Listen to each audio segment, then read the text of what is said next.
I'm Tanisha Arena, and you're listening to Unapologetic. Can sports just be sports? No. I appreciate that Naomi Osaka wore a mask with the name of a fallen person every single day during those tennis matches and made white people uncomfortable. I appreciate that LeBron James has done more than just shut up and dribble. I appreciate the NFL and what they have finally decided to do, although I'm still not watching football. And any other sport, all these places that gave us distractions from what was really going on in the lives of Black and brown people in this country. And if you're squirming because you can't just watch football, you need to think about why, because your racism might be showing. If at a sporting event, when the football season started and it was the first game, in that moment of silence, people were booing and it was a show of unity. What's happening in our country? What's going on? Because that wasn't about taking a knee. It wasn't about disrespecting the flag. It wasn't about not being patriotic, because what does it mean to be a patriot in this country if you can't see the humanity in Black lives? How much is a Black life worth anyway? And so that brings me to the next thing.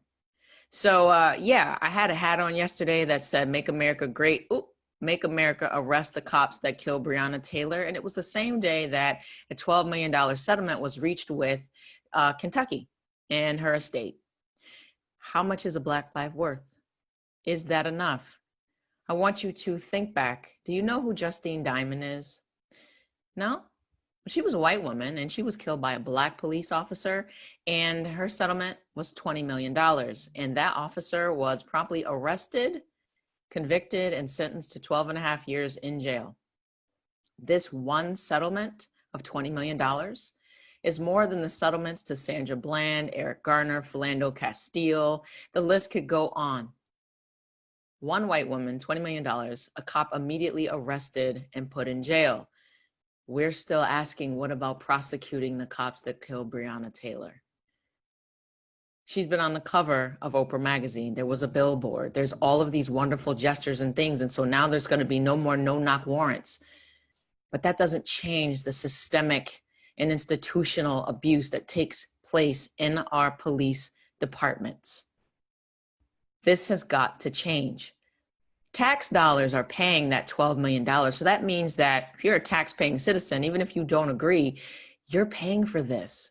We pay for this. So there's still no accountability in these systems. How about that $12 million come out of the police pension, out of the union fund, out of union dues, out of personal liability insurance for police officers, like car insurance? If you shoot too many people, well, your police liability insurance is going to be through the roof. Just like if you're a driver that has like 3 DUIs, it's going to cost a lot, because you know why? You're a risk, and that's a risk we can't afford. And if you outprice yourself or you can't carry the insurance that you need to do your job, well, you probably aren't the most qualified to do your job. And that's okay, because we need officers who will uphold the law for everyone, not be abusive, and who will also be held accountable. That's what we're asking for. Not to be better, just for folks to be held accountable, to be treated with equity, to be seen in our humanity. We are less than 50 days from our election. We cannot get distracted. We cannot lose sight of what is coming, because none of us has the luxury of sitting this out. This is now life and death, not black and white. We might not have the most perfect candidates to choose from on that Democratic side, but guess what?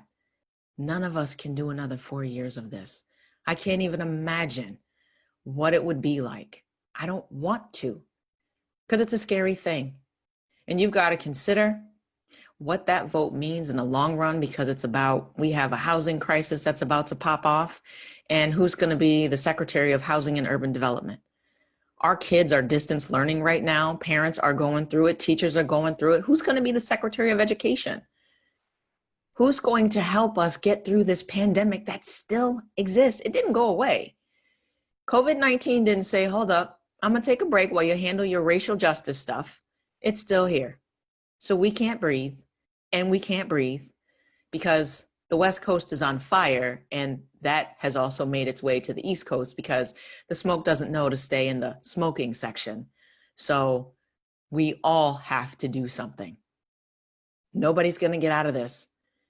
So I need you to do your census. I need you to vote. I need you to pay attention. I need you to think about being anti-racist and what that means. Take action. Be engaged. Be intentional. Let's do this work.